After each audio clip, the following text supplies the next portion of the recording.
lovely people. Yeah, not a lot of ambiance where I am right now. I'm at the hospital. I'm on call tonight. So I don't need to do anything other than wait for hopefully this demon box not to ring. Be nice if it didn't ring. And everyone is safe and sound and no total crises tonight, and Esther gets a good night's sleep. That'd be lovely. Anyway, I wanted to share, I actually started to try to make this video last night, and I was just too grief-laden, I guess you could say waterlogged. I think of myself as like, you know, this sponge that's just filled with grief, to actually be able to make a video. And the grief, I mean, there's some stuff going on in my little world, but it's also just, I think these are really heavy times. I watched, was catching up on some YouTube videos. I'm not such a great, I don't keep as much in touch as I think would be good for me. And but anyway, I was catching up on videos, and I was watching Kasha's from Tarot Map, her video from about a month ago as she was leaving Poland. I'll put a link to it below. It was a beautiful video, and you know, just thinking about Ukraine and thinking about, you know, the Russian people, and you know, thinking about my own country, and then just, I mean, lots of reasons to be laden with grief right now, and maybe some of us tend more toward grief. I think I have a melancholy soul, and it's taken me many decades to grow into my heartbroken identity, and to realize the ways in which, you know, there are laughing Buddhas and weeping Buddhas and everything in between. And I'm on the weeping Buddha side of things. Anyway, so I want to talk about grief, and offer a practice about grief. But I also wanted to share a cool new deck because, you know, there's grief, and then there's also beautiful things. So I just discovered this deck, maybe 3 weeks ago, not that long ago. Someone was selling their copy of Loreen Muzick's Pixies Whisper deck on one of the tarot marketplaces. I'd never heard of it, so I Googled it, and there really aren't many videos. I think there's like 2 videos online. And I bought it, and I got this, you can buy it with the bag, which is a little bit different than the bags that I usually get. And at first I was like, but it's really cool. It's a neoprene. I mean, it's beautifully designed. I love what Loreen does. It's got this wonderful orange inside. But this deck, it is just such a joy. And if I'm going to talk about grief, I'm going to do it with a deck that just delights me. So, yeah, it's she's taken Coleman Smith's artwork, and she's mashed it up. She's used the colors in the deck are colors from the cards. It's very true to the color palette of the Pam A. But you know, there are all these elements that are just her elements, and then like little collaged bits from the actual Waite Smith deck. But you know, like her little robin. There are robins everywhere, and I love the little lemniscate like above the robin, and these suns, and just that beautiful eggshell blue, and the stars, and the clouds. And before I look at the fronts, the backs, I don't think I've ever seen a deck like this. She has about, I don't know, maybe 5 different backs. I mean, the Morgan Greer, the vintage Morgan Greer, the patterns of the stars, the white stars on the backs are also varied, but I can't think of another, if anyone can think of another deck like this. And there's some cards where the, where the choice that she's made for the backing reflects what's on the front, but mostly I think it's random. Anyway, it's so cool. And it's linen. And I love that linen is having a kind of, it's having a moment. It seems like a lot of people, you know, we've gone the full route of the kind of rose petal, the satin, the buttery matte finish, you know, and people love that. But then it's like, oh, wait a minute, playing cards. It's nice when you can shuffle them, and you can shuffle playing cards because they all have, you know, casino finish. They're all linen finish. It makes it more flexible and easy to shuffle. Anyway, so these are just, they may not be the perfect, like the platonic ideal of linen cardstock, which I think still remains that expert playing card company, is that the name of the company, that did the decks for Usi, the Pagan Otherworlds, I think, I could be wrong about this, the Lonely Dreamer editions 1 and 2, and Zara Kitten Shop's Playful Heart Tarot. Those all have a thicker, heftier linen cardstock. Slow Tarot also has a really gorgeous linen cardstock, but this is pretty freaking good. Anyway, so I'm just gonna do a quick flick through, not even a flip through, a flick through. Whoops. I mean, it's so playful with scale, and I love the Magician in the Cup. And you know, the intrusion of her elements. So tulips are another thing that she puts all throughout it. I love the crown on the Empress. I love the sun behind her. These are a little bit out of order because I just got catawampus and just dropped them all. I really love this High Priestess and the gray and the black. I love her, I'll try not to say I love many more times, but I really am loving so much about this deck. I love the font and the little scrolls for all the titles. And that crystal ball, so cool. The Emperor. You know, it's sort of this wrapping paper on the back. I love it. Again, the playing with scale is really fun. Oh, so this sun and the moon, which actually, I mean, this is one of those choices, sun and the moon, sort of male and female, kind of echoes whatever's at stake with the lovers. I love, I love that the charioteer is not in the chariot. Yeah, and here we've got the crystal ball for the world in, or for the wheel in the Wheel of Fortune. These little kind of halo starburst lines around so many of the heads, and then yeah, it's whimsical without, I mean, it's not cute, but it's whimsical, and it's actually kind of deep.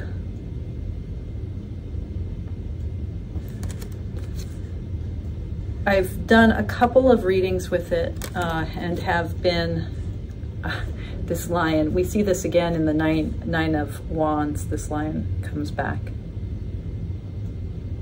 I've done a couple of readings and have been quite, I love that color palette, have been quite impressed by, you know, just how, I hate when people say it's a good reader, because I don't know what that means exactly, but I have found that it has helped me see things that I couldn't see otherwise in the cards. When we get to the Page of Pentacles, I'll point out one of the things that helped me see. I'm really a fan of this brown and the kind of burnt sienna. Oh, and this moon card. I like that the sun is on the back. And the sun, I adore this. Judgment. We've got our robins there.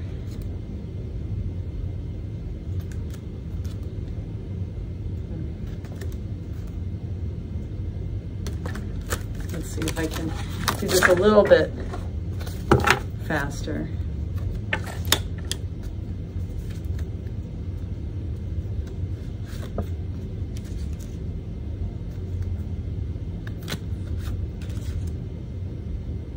I like how much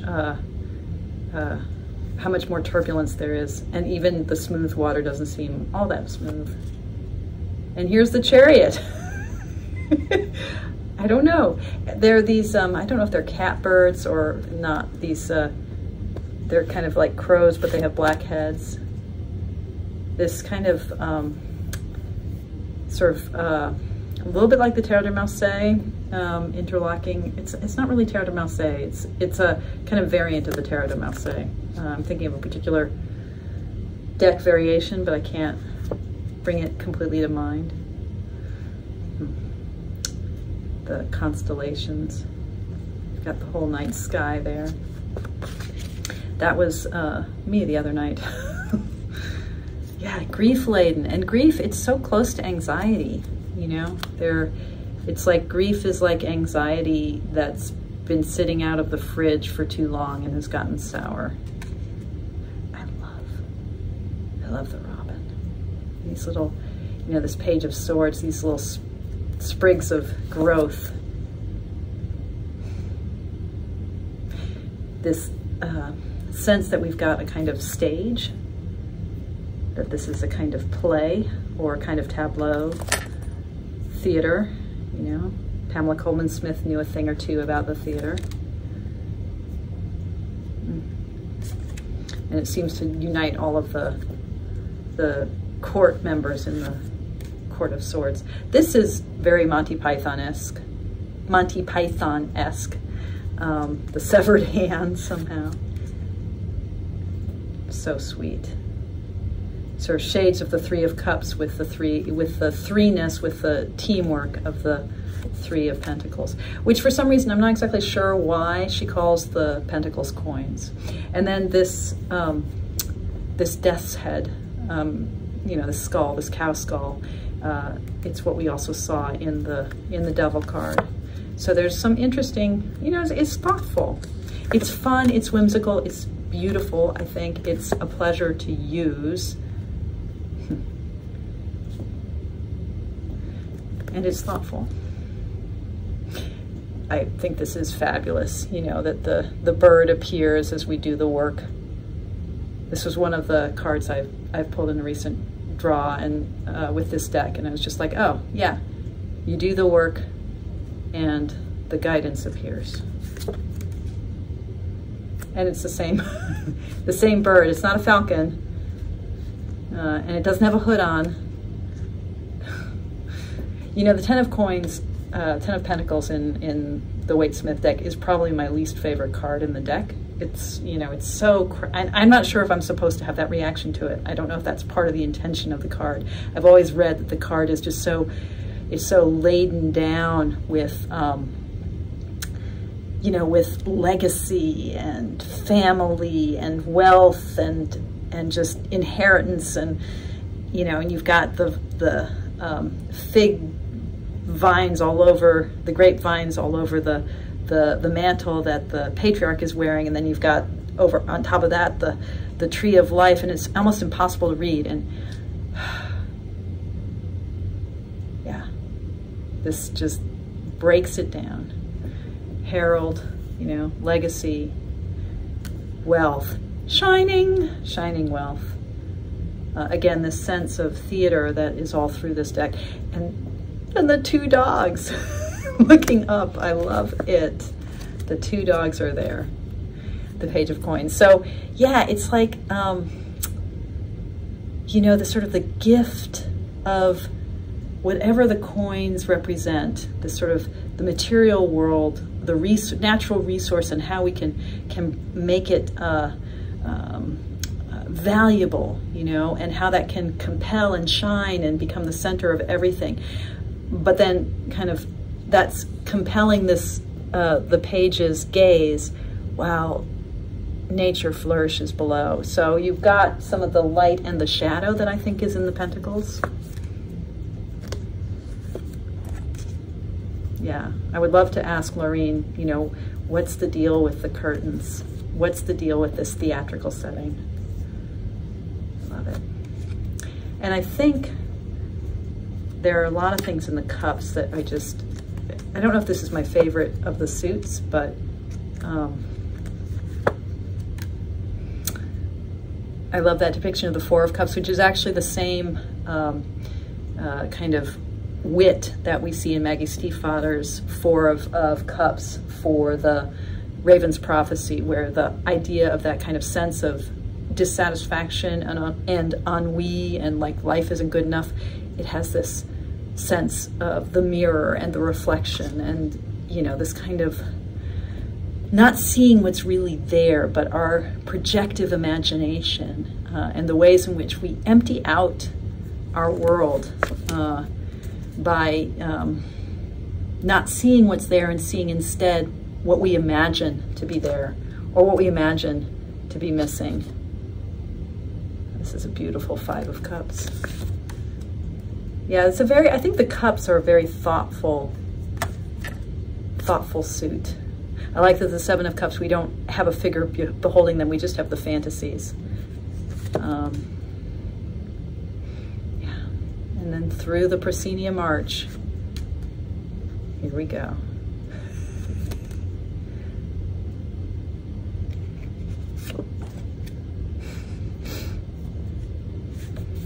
I love this dusky blue.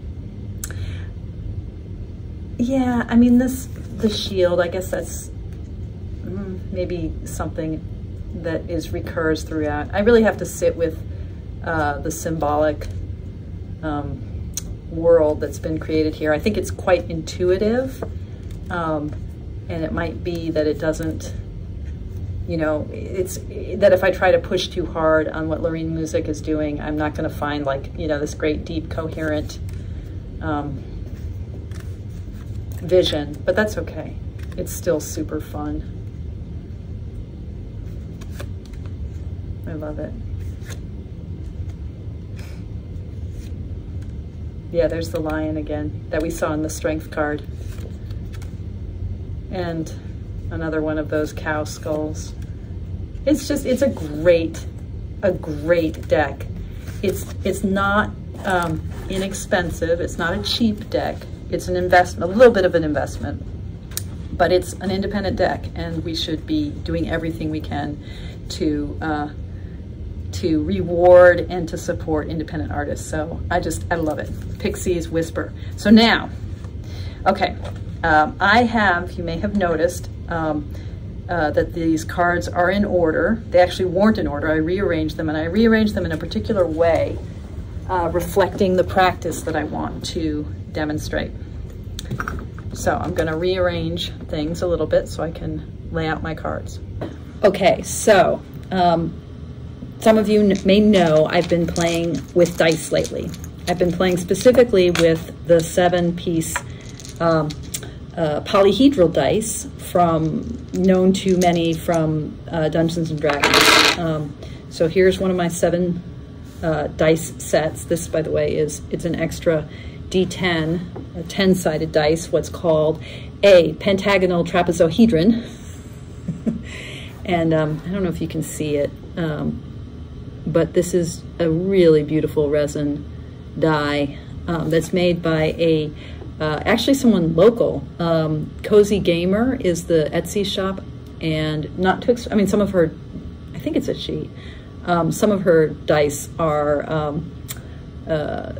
more expensive, more precious, like, you know, stones or sharp edge dice.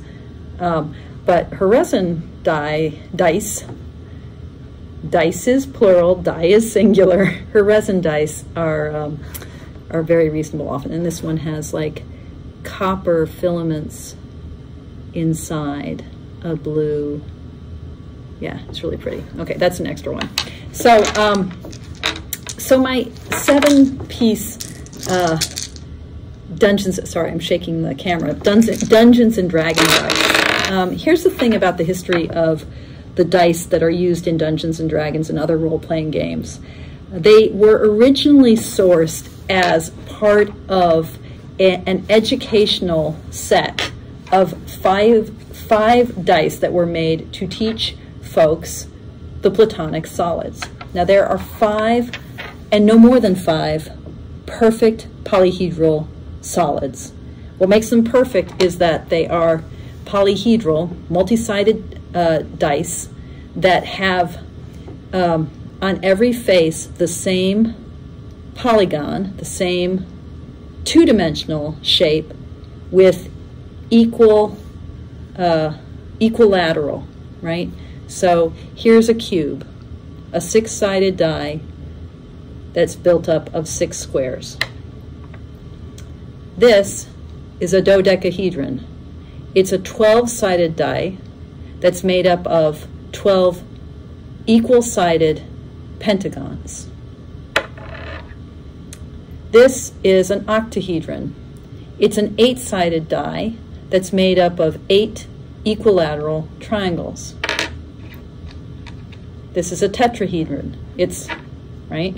An octahedron is 2 tetrahedrons. It's a 4-sided die made of 4 equilateral triangles. And this, the almighty D20, this, my friends, this is an icosahedron.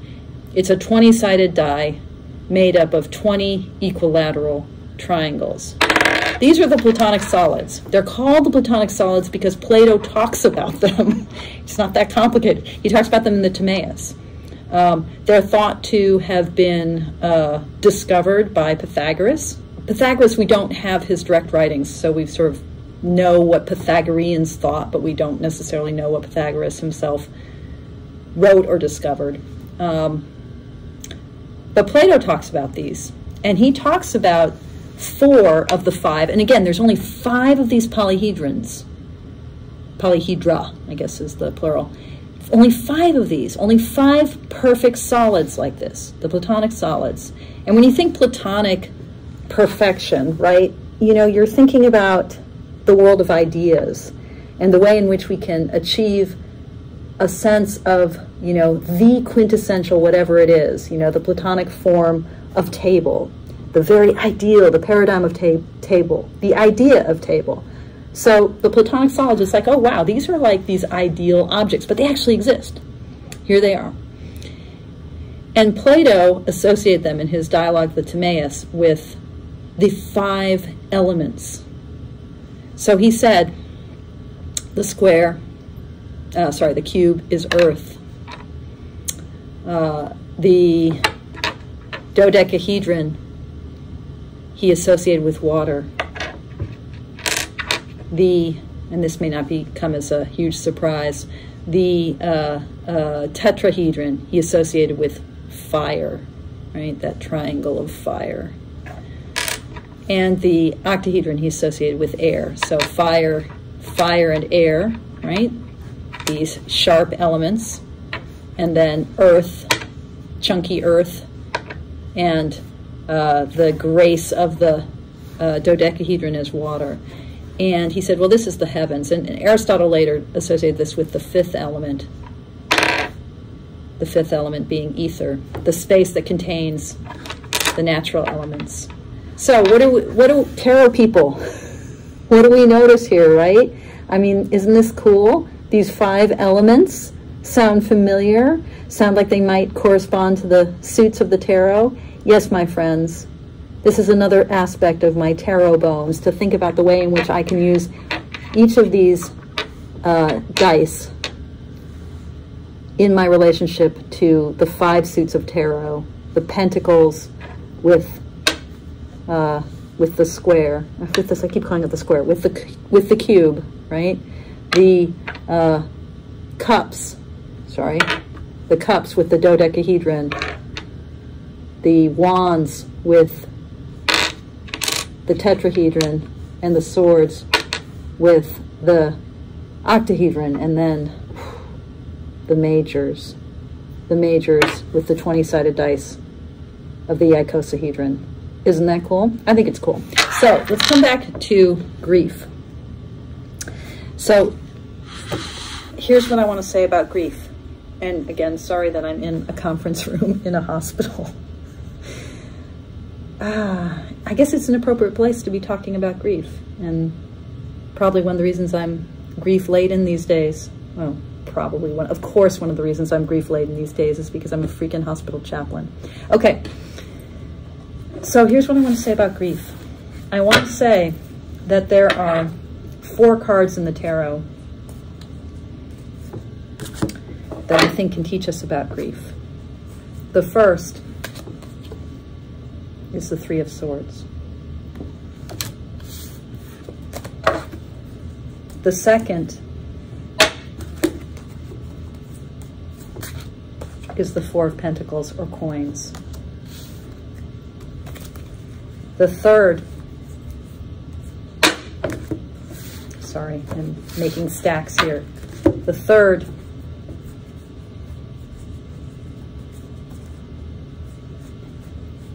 is the Five of Cups.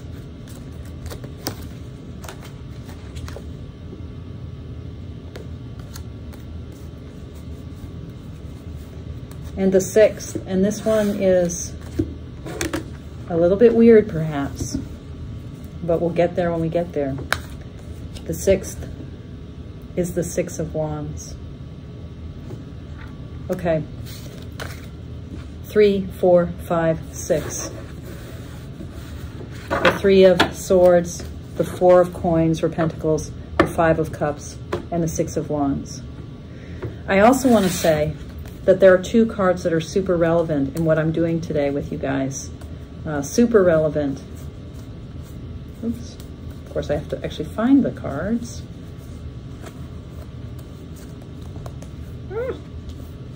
That are super relevant for this work today.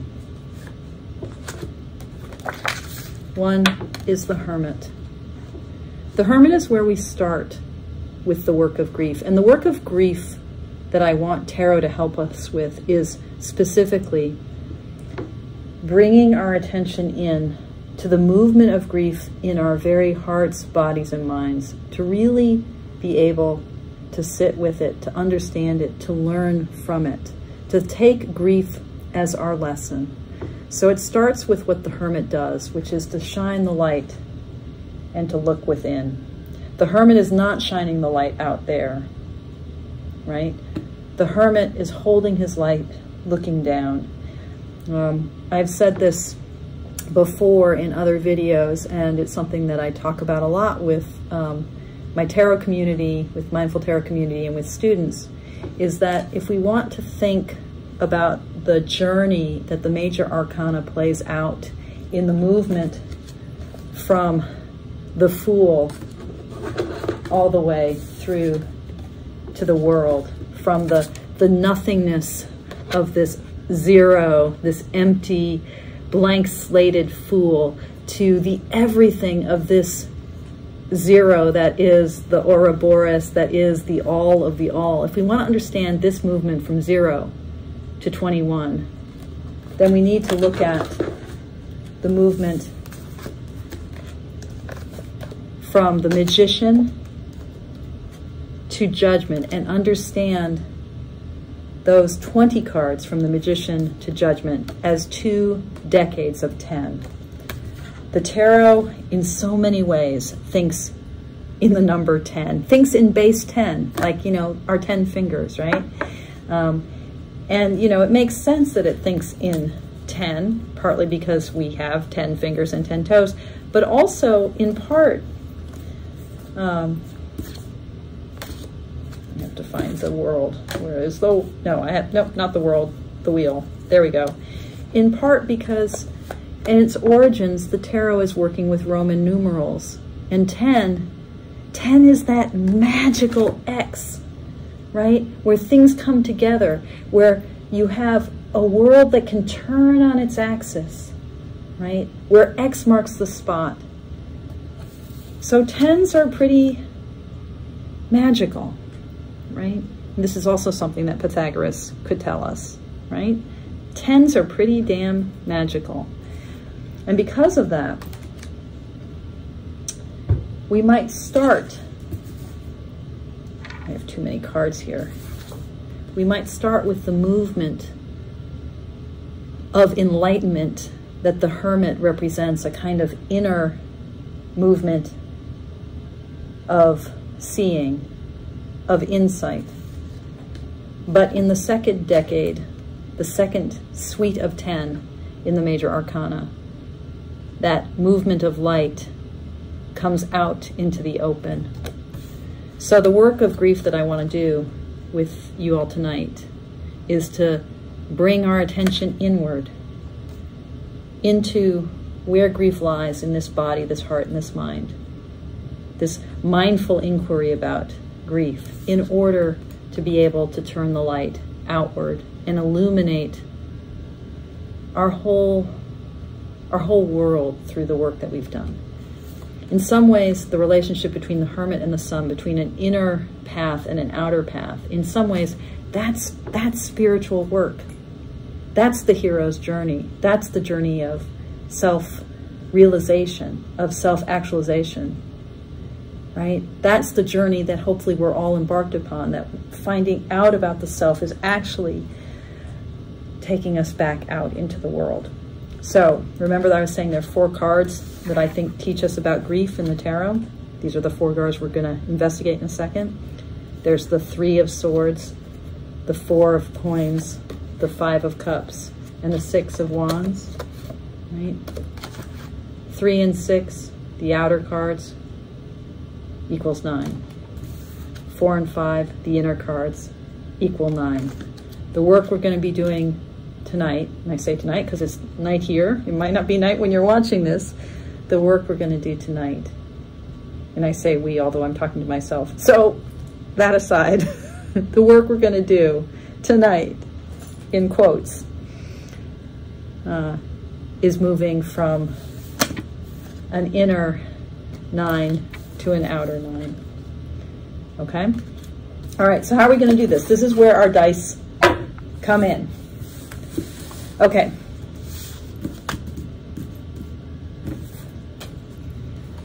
Let's start with our inners, with the 4 of Coins and the 5 of Cups. Now, my premise in this work, first of all, this is going to be a kind of lengthy process that I'm going to take you through, and I'm just going to work through it. I haven't done this before. I'm doing it for the first time now with my own grief tonight with you, okay? This is kind of a lengthy process, and it's kind of lengthy in the way that the I Ching, if you've ever done like an I Ching reading, even if you've just used those coins with the circle in the middle, the hole in the middle, but especially if you've used the yarrow stalks where you divide the stalks and then you add them, and it takes you forever to build up. It's a very peaceful and repetitive movement of dividing the stalks, putting them between your fingers, counting off 4. It's beautiful. It takes a long time, though, to build the hexagram that you're going to read for your oracle if you're doing the I Ching. That lengthiness, right? We're going to have a lengthy experience of pulling these cards. And by drawing it out, we're going to turn the whole process of this investigation, of this inquiry, into a meditative exercise. So we're going to start by shuffling the deck. Not the whole deck.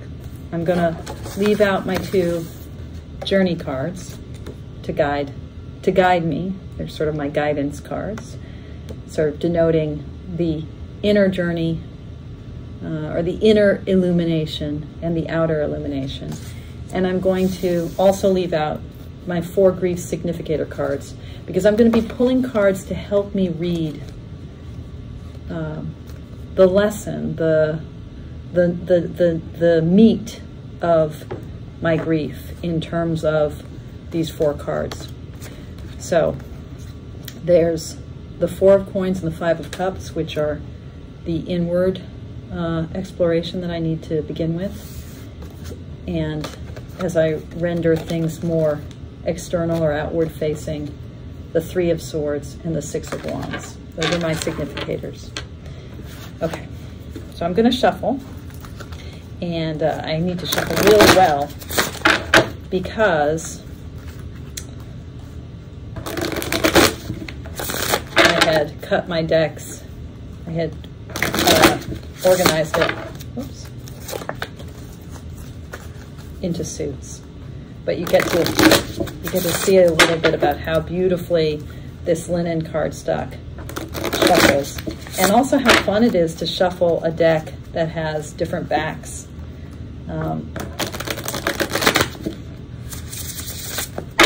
I love me a good bridge.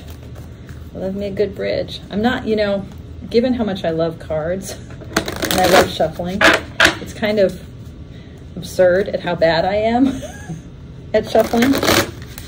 Okay. I think that's good enough because, as you'll see, this method of pulling cards will itself randomize things pretty well. Okay, I'm going to start now. I'm going to start now by reading for, or pulling for, my significator of the 4 of coins. So, coins, pentacles, earth. Remember when I said that the cube represents the earth? Okay, so a 6-sided dice. I am going to divide the deck into 6 piles, and I'm going to do it, I'm just going to do it like so. I'm going to make 6 piles and just deal out to the 6 piles until I've gone through the entire deck. I'm going to allow this to be a meditative process.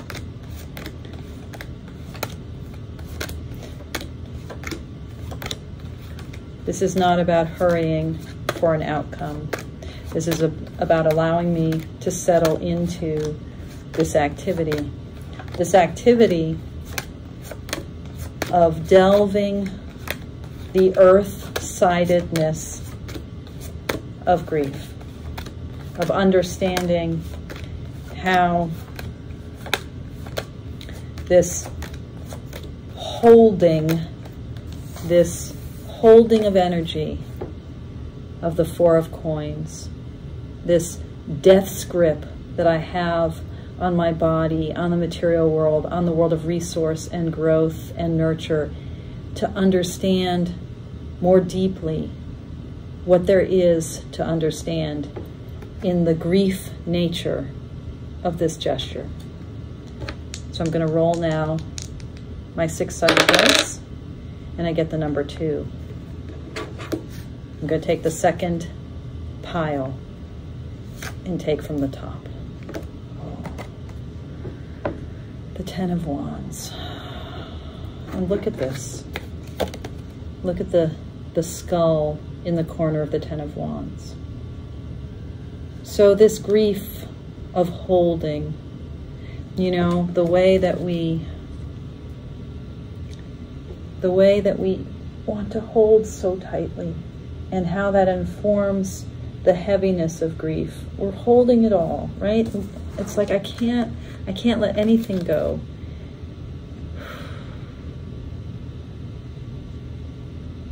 What a burden. What a burden it is to hold everything inside like that. Okay. So now I'm going to shuffle again. Because now I've read my 4 of coins, my earth-sided aspect of grief. And I want to now better understand my water-sided aspect of grief. Remember, we're trying to understand the sort of the inner, we're trying to illuminate the inward world of grief, this inward aspect. And we're looking at coins and cups, those two more, to use traditional gendered terms, those two more feminine sides of ourself, earth and water, right?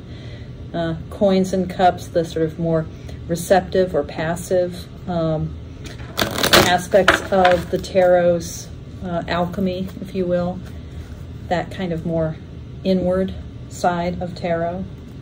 The round suits as opposed to the pointy suits, the female kind of vaginal, invaginated side of the tarot as opposed to the phallic thrusting side of wands and swords. Okay. So again, I don't have to shuffle super brilliantly because I'm going to be randomizing the deck with the way I lay out cards. So reading the water element of grief. Are you with me? Is this making sense? And I'm just playing here. I'm playing with the dice and their elemental aspects. I'm playing with the lessons that I have already understood from tarot, the ways in which it is a medium so helpful for delving difficult emotions like grief. And I'm trying to understand my grief. I'm trying to enlighten my grief, to illuminate it from within so that it can illuminate the world without. Okay, so one more riffle and bridge for good measure. And the platonic salad, the platonic solid that is associated with water is the dodecahedron, the 12-sided dice, which is 5 equilateral pentagons facing together. Okay, so I'm going to make 12 piles here. I'm going to do it with, just given the layout of my table, I'm going to do 3 rows of 4. It doesn't really matter how many rows I have as long as I know which was one, you know, the progression 1, 2, 3, 4. So I'm just going to make 12 rows, 12 piles, and then keep dealing to those piles until I go through the entire deck to find the card that will help me read more deeply the 5 of Cups, my water-sided aspect of grief. The way that grief gets expressed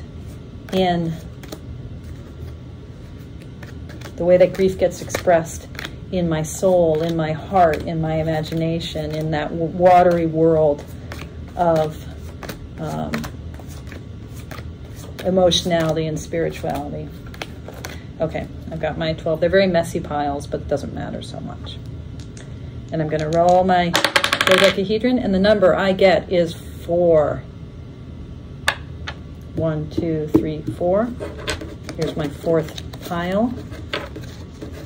And I'm just going to take the top card, and it is, whoa, the devil. Holy cow. Another skull. Another skull.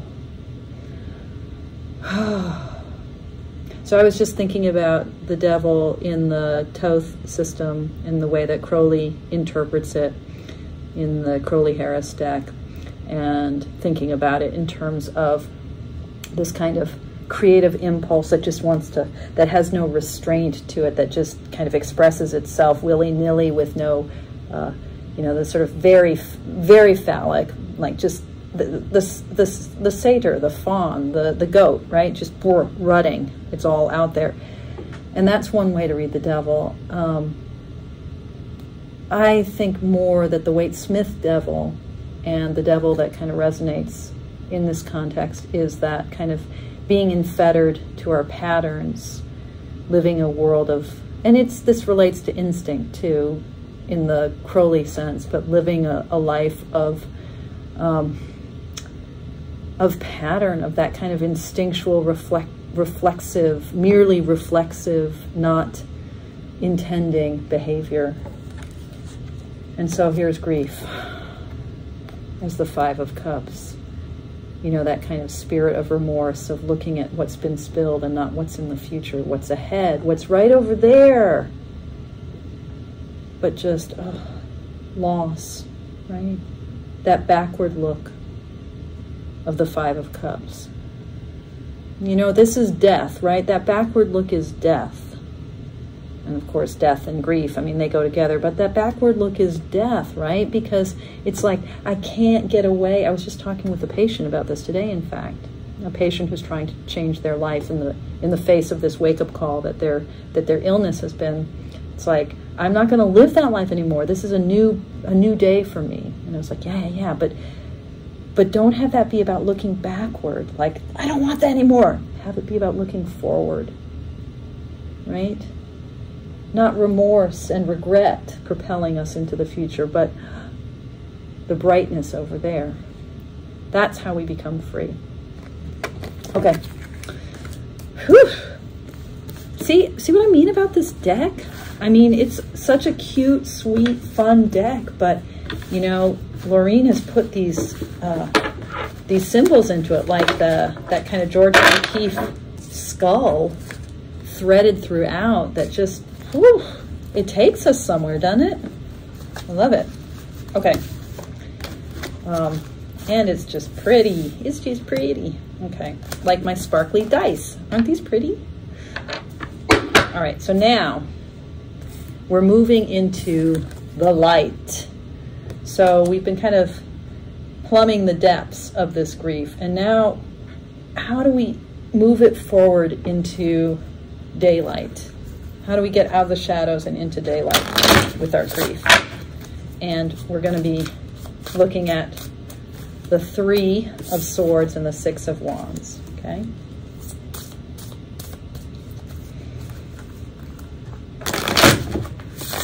And again, I don't need to shuffle all that well,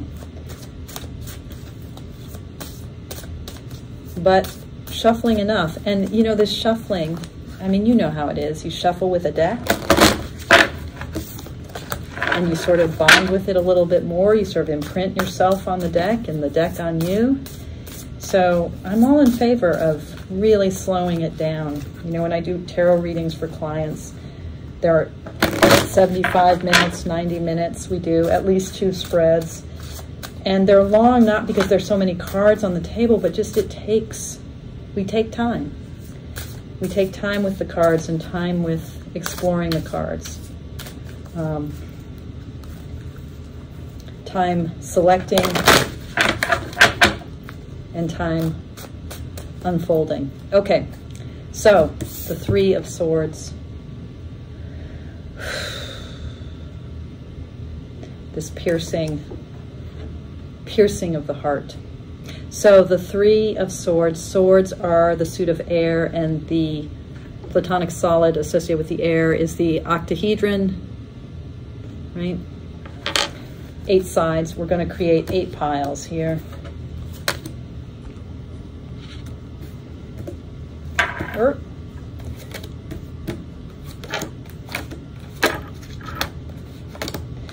And again, you know, this is messy.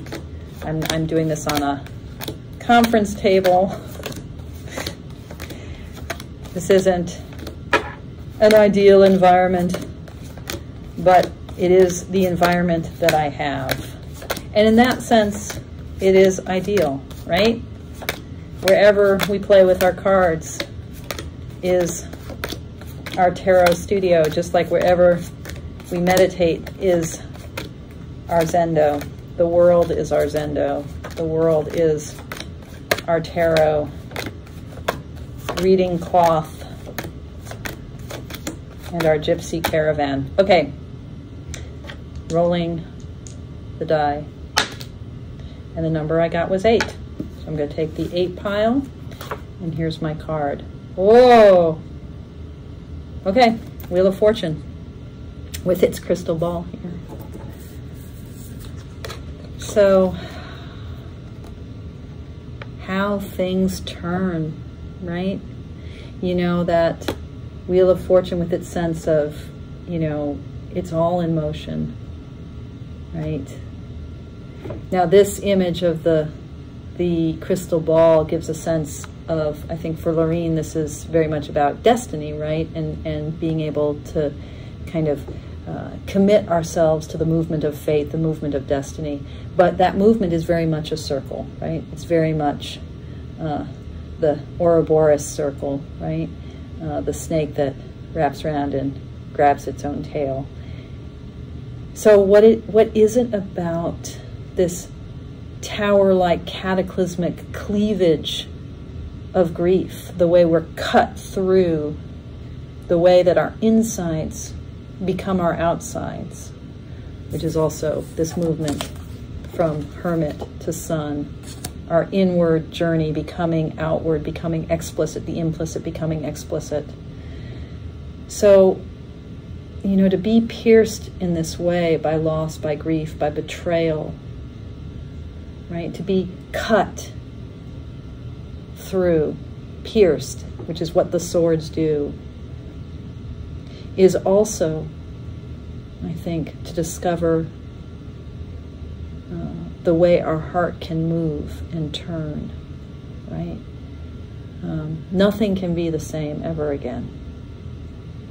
So it's to discover movement where perhaps things felt stuck, like my patient today, who, you know, has suffered a great cataclysmic sudden illness. Oh, do you hear that? That they play Brahms' lullaby overhead when a baby's born. So a baby was just born. That's exactly this, right? The new life that emerges as things turn, which now we're open to because we have been cut through. Right? This is also the movement of the hero's journey. We go down to come back. We go down to come up. We go into the underworld in order to come back from the underworld. We leave home. We go to Kansas. We go from Kansas to the land of Oz in order to return home to Kansas. There's no place like home, right? That's the movement of destiny. That's the turning of the world. Okay. So, last card here in this hero's journey of grief. And I explicitly on purpose picked the Six of Wands as my fourth grief significator. Partly because I was just following the number logic of the cards. I was like, the Three of Swords, the Four of Cups, the Four of Pentacles, the Five of Cups, the Six of Wands. 3, 4, 5, 6. It was like, oh, okay, there's a movement here. The Six of Wands. Yes, the Six of Wands. This is returning home. This is the hero coming back from the hero's journey. The recognition, the triumph, the victory that the Six of Wands represents is that return from the land of loss, right? You know, the laurel wreath here. I mean, this is crowning him, and, you know, on the staff here. That's what conquering heroes, men of warfare returning from battle in ancient Rome. That's what this is about. That's the triumph that's being signified here, that's being imaged here by Pamela Coleman Smith. So this is about coming back from a land of death, right? Having survived. So I picked that card because I want to talk about how we come back from grief. How we come back from grief. How having our heart cut open, the world turning, how do we come back from grief? Now the wands, the suit of air, right, corresponds to the tetrahedron, right? So we are going to make, for this four-sided dice, die is singular, dice is plural. For the four-sided die, we're going to make just 4 piles. Oh, that was a crappy bridge. Let's do a good bridge, shall we?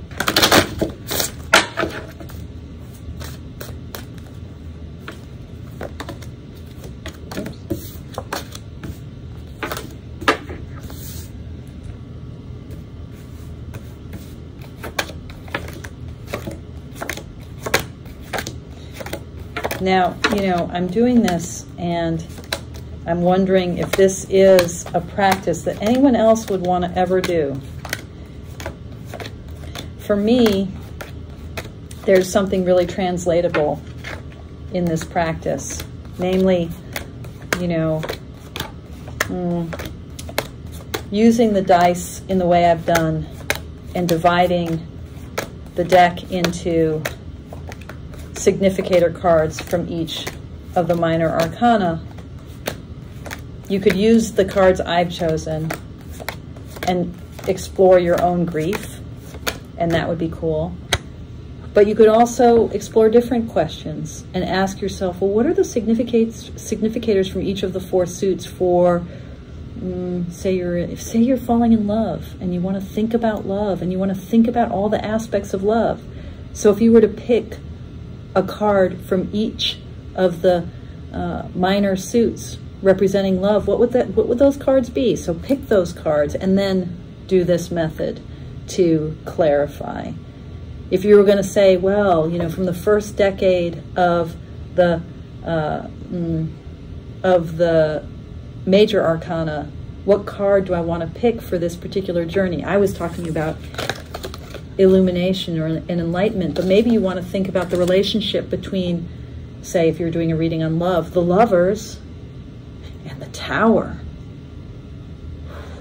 This movement of the kind of coming together of different parts of us in our love affair, and the ways in which we open ourselves to things falling apart. We fall in love. So maybe you'd want to pick those two cards as your guidance cards, in the same way that I've picked these two cards as my guidance cards. This is something to play with, right? Okay. The tetrahedron, the four-sided polyhedron. Now this is an interesting die because the way it's shaped, you have to look at the number in the uppermost corner, and it's 3. Whoops. Well, it was 3. So I'm going to take the third pile. Holy cow. Okay, that's cool. Returning home from the land of death. This is, yeah, this is piercing the veil. So, you know, here's where I'm going with this, folks. The lesson here, I've looked at it from 4 different angles. The lesson here for me is that grief, these different aspects of grief, the ways in which it is a burden as I hold on to things, right?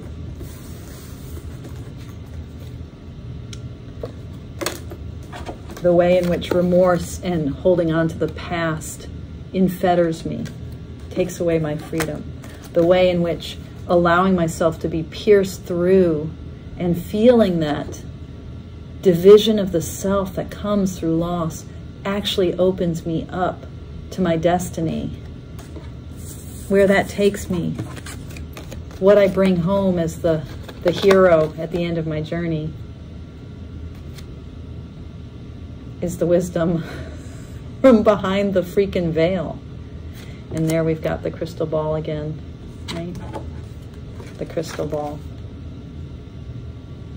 Oh, this is just magical. So, and comforting, right? I mean, like, that grief is my high priestess, you know?